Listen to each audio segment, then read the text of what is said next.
사사기 12장 1절부터 7절 말씀까지 한 목소리로 합독하시겠습니다. 에브라임 사람들이 모여 북쪽으로 가서 입다에게 이르되 내가 암몬 자손과 싸우러 건너갈 때에 어찌하여 우리를 불러 너와 함께 가게 하지 아니하였느냐. 우리가 반드시 너와 내 집을 불사르리라 하니 입다가 그들에게 이르되 나와 내 백성이 암몬 자손과 크게 싸울 때에 내가 너희를 부르되 너희가 나를 그들의 손에서 구원하지 아니한 고로 나는 너희가 도와주지 아니한 것을 보고 내 목숨을 돌보지 아니하고 건너가서 암몬 자손을 쳤더니 여호와께서 그들을 내 손에 넘겨 주셨거늘 너희가 어찌하여 오늘 내게 올라와서 나와 더불어 싸우고자 하느냐 하니라. 입다가 길르앗 사람을 다 모으고 에브라임과 싸웠으며 길르앗 사람들이 에브라임을 쳐서 물리쳤으니 이무는 에브라임이 말이 너희 길르앗 사람은 본래 에브라임에서 도망한 자로서 에브라임과 므낫세 중에 있다 하였음이라. 길르앗 사람이 에브라임 사람보다 앞서 요단강 나루턱을 장악하고 에브라임 사람의 도망하는 자가 말하기를 청하건대 나를 건너가게 하라 하면 길르앗 사람이 그에게 묻기를 내가 에브라임 사람이냐 하여 그가 만일 아니라 하면 그에게 이르기를 쉿볼레이라 발음하라 하여 에브라임 사람이 그렇게 바로 말하지 못하고 쉿볼렛이라 발음하면 길르앗 사람이 곧 그를 잡아서 유단강 나루턱에서 죽였더라. 그때에 에브라임 사람의 죽은 자가 42,000명이었더라. 입다가 이스라엘의 사사가 된 지 6년이라 길르앗 사람 입다가 죽음에 길르앗에 있는 그의 성읍에 장사되었더라. 아멘. 하나님께서 우리에게 주신 선물이 있습니다. 예배이죠. 예배는 하나님의 능력과 만나는 시간입니다. 예배는 축복의 원천이고 예배는 사랑이고 하나님에 대한 사랑, 또 우리를 향한 하나님의 사랑도 되겠죠. 오늘 예배 가운데 하나님께서 주시는 그 봄날의 햇살과 같은 그러한 찬란함이 넘치시기를 주님의 이름으로 축복합니다. 날씨가 참 좋아지는 계절인데 햇살에 봄날의 햇살 온몸을 이렇게 적셔오잖아요. 이렇게 적셔오는 그 봄날의 햇살, 이렇게 적셔오는 그러한 그 좋은 날에 주님의 성전에서 주님께 예배드릴 수 있도록 우리의 믿음, 환경 허락하신 하나님께 이 영광과 찬양을 올려드립니다. 우리 같이 이렇게 인사하십시다. 봄 햇살 같은 믿음으로 사십시다. 시작. 봄 햇살 같은 믿음으로 사십시다. 아멘. 우리는 봄 햇살처럼 누군가를 따뜻하게 적셔주는 그런 사람으로 살으라고 하나님께서 명령하십니다. 그 믿음과 소명을 늘 간직하면서 우리는 예수 그리스도의 제자로서 오늘을 살아가는 거 아니겠습니까? 오늘 찬양해 주셨습니다만 십자가 그 사랑, 우리가 찬양으로 인해서 누군가의 마음을 예수님께 이렇게 올려드리는 그러한 그 찬양이 되었으리라고 저는 확신합니다. 그런 모든 것들이 봄 햇살 같은 그런 믿음으로 살아가는 과정이 아니겠습니까? 오늘은 사사기 12장의 말씀을 통해서 우리가 이렇게 햇살 같은 믿음으로 살아가는 것을 방해하는 것이 있다는 거예요. 방해하는 것. 우리의 마음을 피폐하게 만드는 그러한 불완전한 감정들에 대해서 살펴보면서 여러분 은혜를 나누어 보고자 합니다. 오늘 본문에 시기와 질투를 감추지 못하고 드러냈던 교만한 지파인 에브라임 그 사람들이 나오죠. 또 그 분노를 이겨내지 못하고 그냥 그 피를 본 그런 입다의 그런 모습도 보게 됩니다. 요셉에게 므낫세와 에브라임이라는 두 아들이 있었어요. 창세기에 보시면 요셉의 아버지 야곱에게 자기 두 아들을 데리고 갑니다. 가서 축복받는 장면이 나오는데 이 두 아들 므낫세와 에브라임입니다. 에브라임 지파가 어떤 지파인지 여러분 창세기 48장 18절에 보면 이렇게 말씀하고 있거든요. 이스라엘이 오른손을 펴서 차남 에브라임의 머리에 손을 얹고 왼손을 펴서 므낫세 머리에 얹으니 므낫세는 장자라도 팔을 엇바꾸어 얹었다. 이렇게 말씀하고 있습니다. 요셉의 아버지 야곱이 죽을 날이 얼마 남지 않은 거예요. 그러니까 요셉이 아버지에게 자녀들을 축복해 달라고 데리고 갔습니다. 이때 요셉은 아버지 오른손 밑에 장자 므낫세를 놓고 또 왼손에는 둘째 에브라임을 놓은 거예요. 이렇게 놓은 거예요. 보통 이렇게 기도하잖아요. 이렇게 기도하는데 아버지 야곱이 이 손을 엇갈려 가지고 차남에게 오른손을, 그 다음에 장남에게 왼손을 이렇게 얹고 기도하는 겁니다. 그러니까 요셉이 얘기하죠. 아버지 그렇게 하지 마세요. 뭐 이해가 장남이고 이해가 차남입니다. 그랬더니 야곱이 아들아 나도 안다. 므낫세도 자기 복을 받겠지만 둘째가 장자의 복을 받을 것이다. 그리고 축복을 하는 거예요. 누가 그 장자의 복을 갖고 있다고요? 둘째 에브라임이 갖고 있다는 거예요. 여러분 요셉이 어떤 사람입니까? 막강한 애굽의 총리 아니에요? 총리 대신이잖아요. 요셉을 통해서 거의 모든 일들이 애굽에서 일어납니다. 권력의 최고봉에 있어요. 이런 막강한 요셉 가문의 장자의 복을 에브라임이 받게 되었다는 거예요. 이때부터 에브라임은 어떤 마음이 들까요? 내가 최고다. 내가 최고의 지파다. 나는 장자의 복을 갖고 있다. 이런 자부심, 긍지. 더구나 가나안 입성의 영웅 여호수아도 에브라임 사람입니다. 에브라임 지파예요. 이러다 보니 에브라임 지파 속에 이렇게 들어간 게 있습니다. 교만이라는 것이 들어가는 거예요. 교만. 에브라임 사람들은 누구든지 자기들보다 잘난 꼴을 못 보겠다는 거예요. 모든 것을 자신들이 주관하고 자신들의 허락하에 모든 것이 이루어져야 된다고 암암리에 생각하는 거예요. 암암리에. 그러니 세월이 가면 갈수록 에브라임 사람들은 긍지나 자존감의 차원을 뛰어넘어서 아주 대단히 교만한 사람들로 집단 그런 교만을 형성하게 되었습니다. 여러분, 하나님께서 교만한 자를 싫어하신다는 것을 우리가 분명하게 인지하고 계셔야 될 줄로 믿습니다. 왜 싫어합니까? 왜? 신명기 8장 14절에 보시면 이런 말씀이 있거든요. 내 마음이 교만하여 내 하나님 여호와를 잊어버릴까 염려하노라. 교만하면 어떻게 된다고요?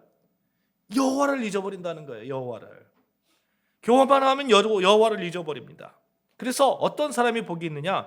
교만을 버리는 사람이 복이 있다. 성경이 말씀합니다. 시편 40장 40절이에요. 여호와를 의지하고 교만한 자와 거짓에 치우치는 자를 돌아보지 아니하는 자는 복이 있도다. 여호와를 의지하고 교만한 거, 또 거짓에 치우치는 거, 이런 것들에 관심이 없는 사람들이 복이 있다는 거예요. 또 교만은요, 더러움과 의로움을 가르기도 합니다. 예수님께서 사람을 더럽게 하는 것들에 대해서 쭉 이렇게 말씀하시는데 마가복음 7장에 보시면 이런 말씀이 있어요.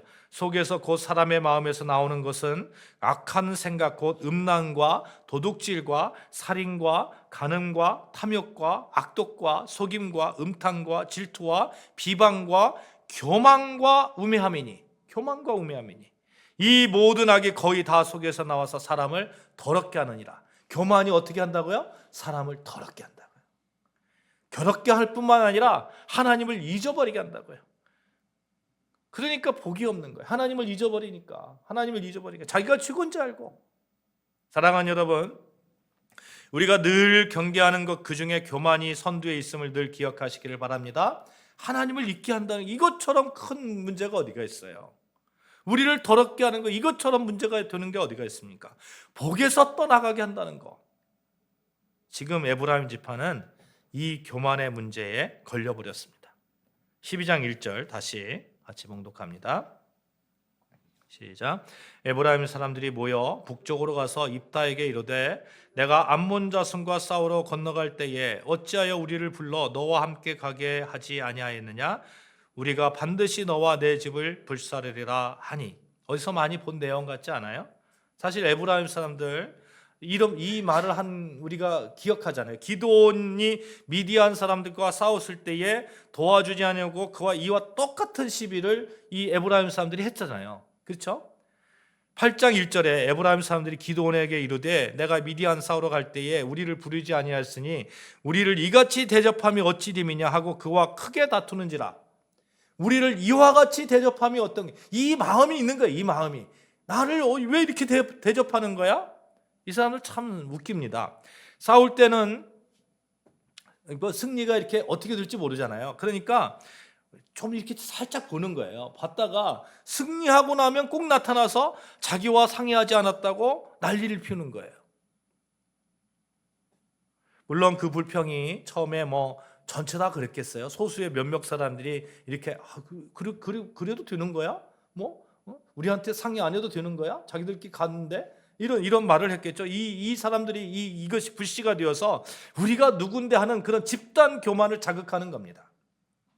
지난번 우리가 경북 상불에서 무엇을 보았습니까? 한 사람이 성묘 가서 라이터로 산수 주변 정리하다가 그냥 온 세상, 온 경북이 난리 났었잖아요. 그냥 이와 마찬가지로 교만한 생각이 마음에서 바짝 마른 나뭇잎처럼 숨겨져 있다가 그곳에 불을 딱 붙이면, 누군가 불을 붙이면 그냥 활활 타오르는 거예요. 그래서 우리가 교만을 조심해야 되는 겁니다. 누군가 나의 교만을 조금이라도 자극하기만 하면 그냥 막 타오르는 거예요. 불평하는 사람들이 한 곳에 모이기 시작했고 같이 입다에게 몰려가서 입다의 집을 불사르겠다고 그렇게까지 말을 합니다. 이렇게 붕괴하는 이유가 한마디로 자기를 알아주지 아니했다는 자만심에서 오는 거예요. 교만에서 오는 거예요. 기생의 아들 입다가 자기들보다 사람들에게 더 많은 명성을 얻는 그런 사사가 되고 그것을 못마땅하게 여기고 시기하는 마음, 질투하는 마음, 교만한 마음 막 복합적으로 이루어지는 거죠. 번번이 위험과 위기가 다가올 때는 나 몰라라 하다가 이기고 돌아오면 왜 불러주지 않았냐 이렇게 얘기합니다. 에브라임 사람들이 보기에는 입다가 틀린 것처럼 보일지도 모르겠어요. 아니 내가 누군데 나한테 와가지고 꼭 이런 거죠. 장남이 있는데 차남이 막 자기 마음대로 뭘 했어요. 근데 사실은 차남이 장남한테 뭐 이렇게 얘기했어요. 형 나 좀 도와줘. 근데 뭐 그래 나중에 도와줄게 뭐 이랬는데 도와주지도 않고, 그러니까 차남이 자기 마음대로 했단 말이에요. 일이 잘 됐어요. 그러니까 장남이 가가지고 아니 왜 나한테 막 도와달라고 안 했어? 왜 그때 나하고 같이 안 껴줬어? 이런 얘기죠. 이런 경험 우리가 많이 하잖아요. 이에 대한 입다의 응답이 2절 3절입니다. 8장에서 기드온에게 시비를 걸었을 때 기드온은 그 분노를 온유한 대답으로 극복했어요. 에브라임의 끝물 포도가 아비에셀의 만물 포도보다 낫지 않습니까? 이렇게 겸손하게 기드온은 이렇게 나갔는데, 그러나 12장에서 입다는 기드온처럼 그렇게 좋은 말을 하지 않습니다. 적반하장이라는 거예요. 내가 암몬과의 싸움이 위급하여 도와달라고 함께 싸우자고 할 때 구경만 한 사람들이 당신들이 아니냐? 이제 와서 무슨 소리냐? 우리가 암몬과 싸운 것이 뭐 동네 아이들하고 쌈박질한 건지 아니냐? 난 목숨 걸고 싸웠다. 이렇게 지금 성경이 그렇게 얘기하잖아요. 난 목숨 걸고 싸웠는데 너희들은 내가 도와달라고 할 때 도와주지도 않고 이제 와서 무슨 얘기야? 여러분 입다의 입장에서 한번 생각해 보자고요. 입다가 지지난주 우리가 말씀을 나눌 때에 무슨 일이 있었죠? 입다에게 무남동녀 외동딸이 지금 어떻게 됐어요? 무남동녀 외동딸이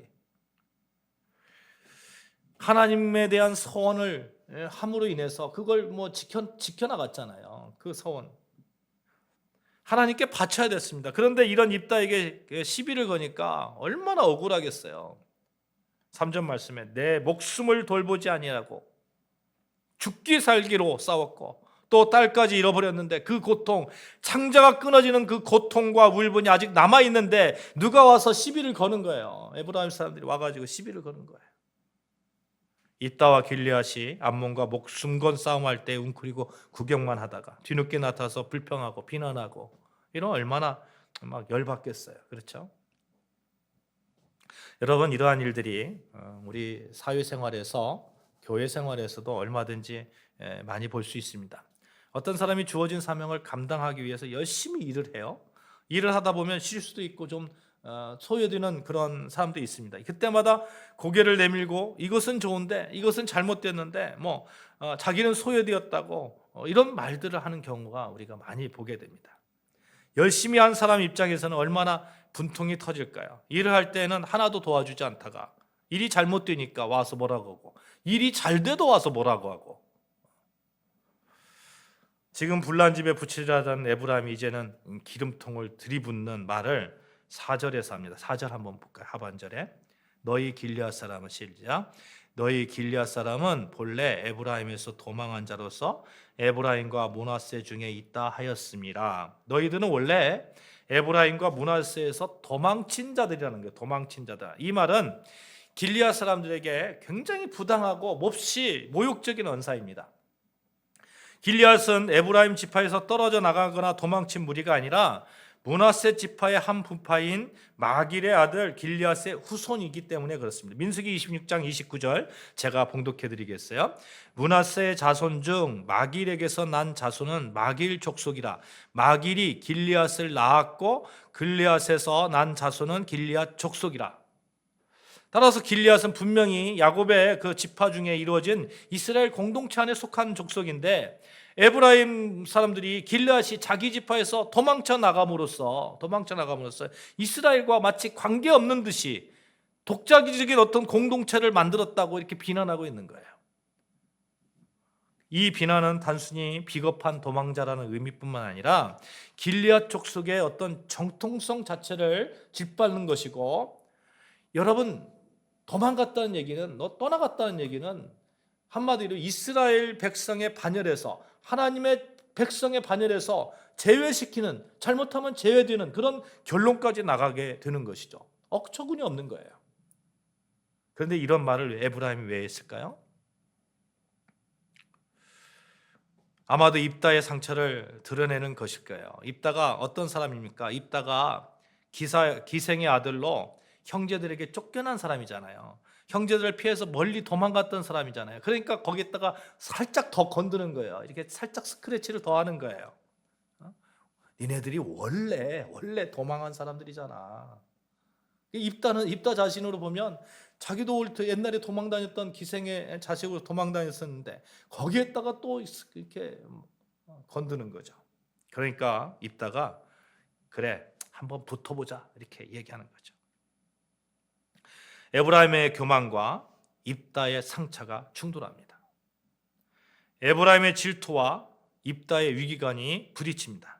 이것이 그냥 그대로 아물면 괜찮은데 이스라엘의 동족 상잔 내전으로 이어집니다. 길리앗은 므낫세 갓 루벤 지파가 살던 땅이에요.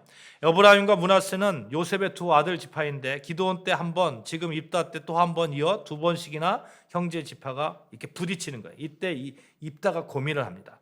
에브라임 사람들을 형제로 생각하고 길리앗 땅에서 쫓아내는 것으로 끝내야 하는 건지, 아니면 원수로 생각하고 끝까지 따라가서 진멸해야 되는 건지.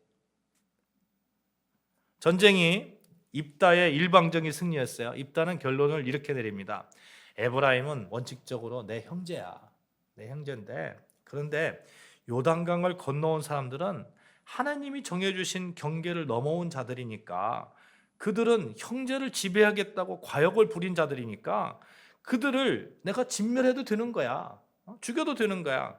입다는 요단 나루턴을 장악하고 숨어서 도망가는 에브라임 사람들 이잡듯이 하나씩 잡아서 죽입니다. 근데 문제가 있어요.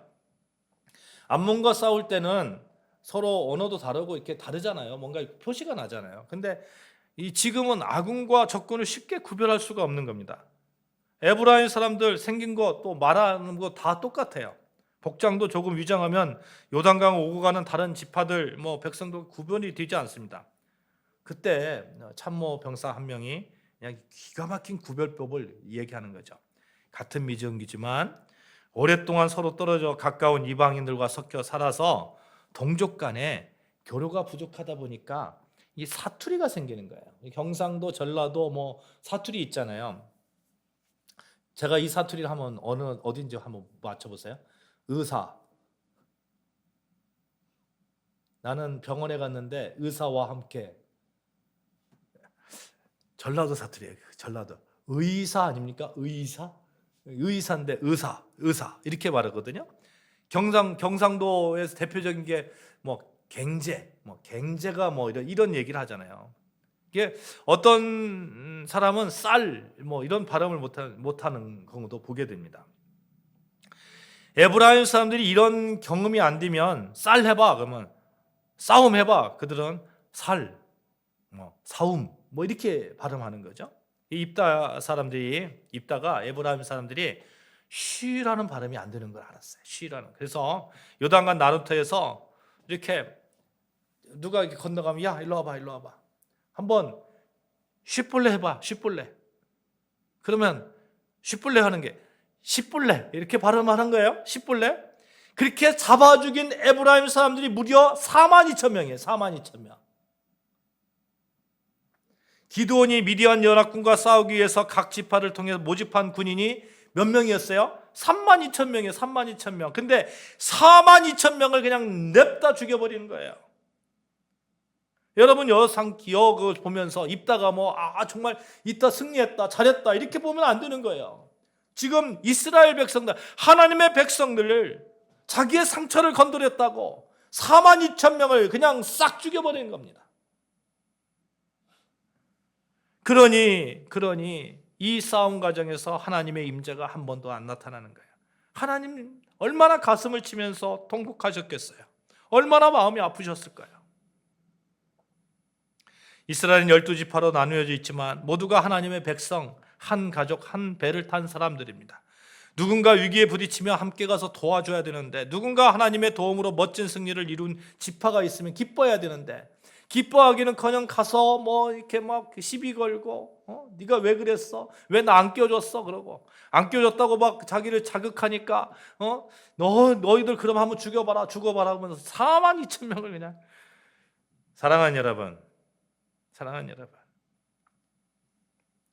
누구의 약점을 악한 목적으로 사용해서도 안 되고, 서로의 다른 점을 여러분 그걸 없애기 위해서 우리 아름다운 교회는 모두 나와 똑같은 사람들만 있다면 얼마나 재미가 없겠습니까? 얼마나 힘이 없겠습니까? 그러므로 우리는 서로의 다른 점이 축복임을 기억해야 됩니다. 옆에 다른 사람이 나와 다른 점이 있기 때문에 존중의 가치가 있는 거 아니에요? 그러니 그분이 좀 좋은 일을 하면 얼마든지 가서 축복해주고, 또 어려운 일이 있으면 가서 위로해주고 안아주고, 서로의 차이점을 가지고 상대를 죽였던 그런 에브라임, 입다의 서로의 그런 모습들을 보면서, 사랑하는 여러분, 우리가 늘 생각해야 되는 것은 하나님께서 원하시는 것, 우리를 통해서 서로가 화목하고 서로가 안아주고,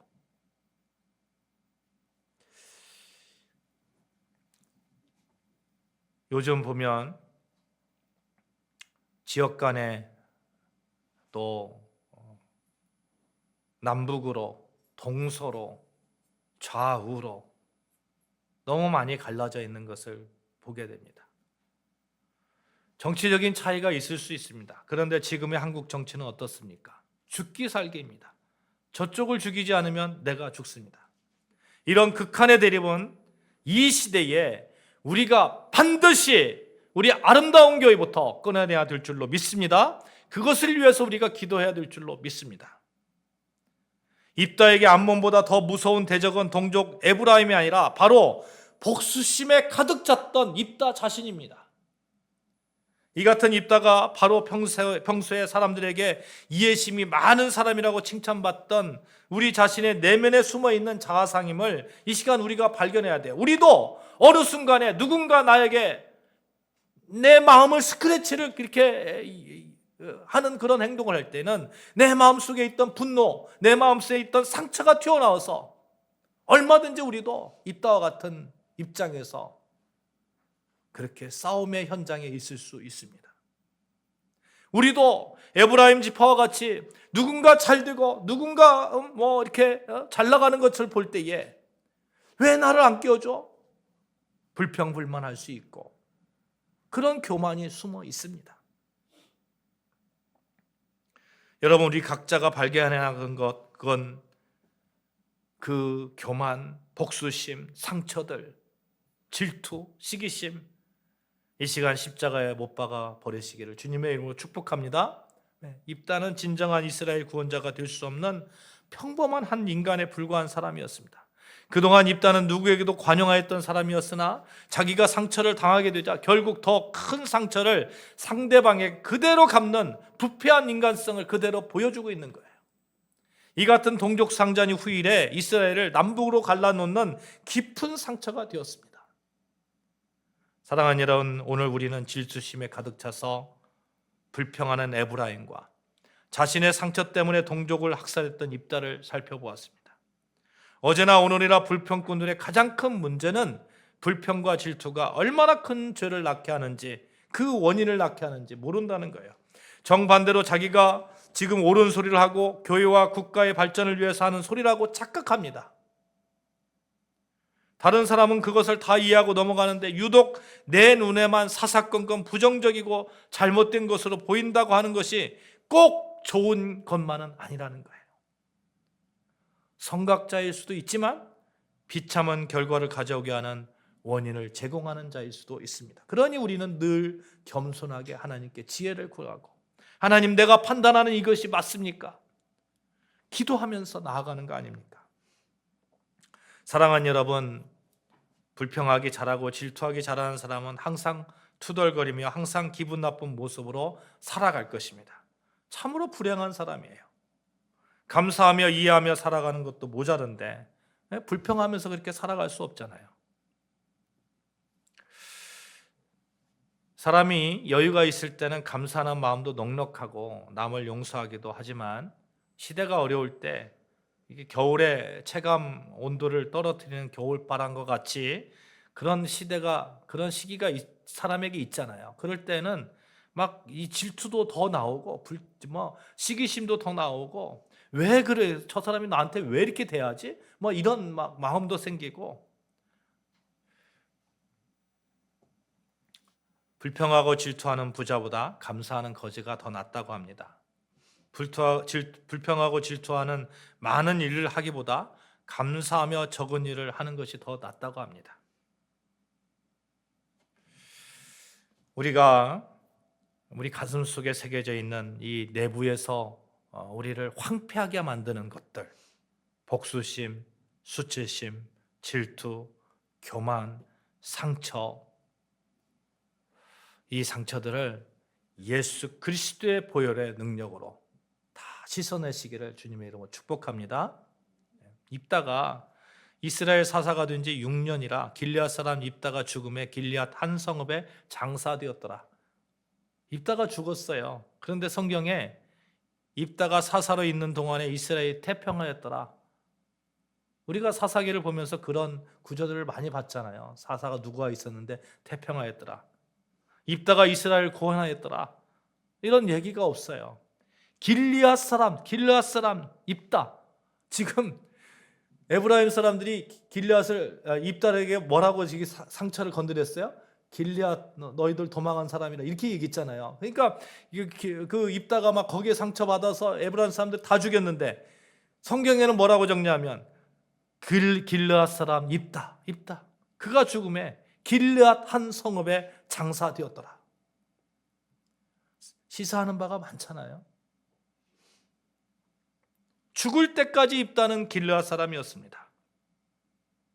이스라엘 사사 입다가 죽음에 길르앗 한 성읍에 장사되었더라가 아니고 길르앗 사람 입다가 죽음에 길르앗 한 성읍에 장사되었더라. 입다는 하나님의 백성인 이스라엘을 대표하는 이스라엘 구원자가 자기가 속해 있는 한 집단의 이익을 대변하는 사람, 그 사람뿐으로 남았습니다. 이스라엘의 전체 구원자가 되어야 되는데, 그럼에도 불구하고 하나님께서 그가 이스라엘 사사로 기억되는 것을 허락하셨는데 입자 입장에서는 굉장히 과분한 것이죠. 동족 상잔을 일으켰는데도 불구하고. 그러면 어떻게 해야 내부적인 원망, 불평 벗어버리고 감사의 사람이 될 수 있겠습니까? 따라해 봅시다. 예수 그리스도. 시작. 예수 그리스도. 지금은 부활절을 지나고 부활의 주님 그 능력으로 사는 그런 시기예요. 1년 365일 예수님의 능력으로 원망과 불평과 질투와 복수심을 없애시면서 사시는, 예수님의 능력으로 사시는 여러분과 저 되어지기를 주님의 이름으로 축복합니다. 예수님은 얼마든지 원수를 멸하고 복수하실 수 있음에도 불구하고 욕을 먹고 책책을 맞으시면서 못 박히시고 죽기까지 불평 한 번 안 하셨잖아요. 그러면서 원수를 원수로 갚지 않으셨잖아요. 그런데 어떻습니까? 예수님은 지는 것 같았으나 이기셨고 죽은 것 같았으나 부활하셨고, 멸시받는 것 같았으나 존귀하게 되셨고, 하나님과 원수된 우리를 자녀되게 하셨고, 사소한 것들로 불평 원망하고 원수 맺기 잘하는 우리를 서로 한 형제가 되어서 하나님의 백성으로, 하나님의 영원하신 그런 자녀로 우리를 삼아 주셨잖아요. 그러니 우리는 예수 그리스도를 붙드는 거예요. 진정한 승리자가 위해서 예수님 붙들고 예수님처럼 하면 되는 거예요. 요한일서 5장 5절에 보면 예수님께서 하나님의 아들이심을 믿는 자가 아니면 세상을 이기는 자가 누구냐 이렇게 말씀합니다. 예수님 붙들고 나는 죽고 나의 불평, 나의 교만, 나의 복수심, 나의 상처들 십자가에 다 못 갚고, 그래서 예수님처럼 새 생명으로 우리가 부활하는 그런 부활의 삶을 사시기를 주님으로 축복합니다. 그런 결단이 오늘 예배 가운데 있기를 바랍니다. 기도하시겠습니다.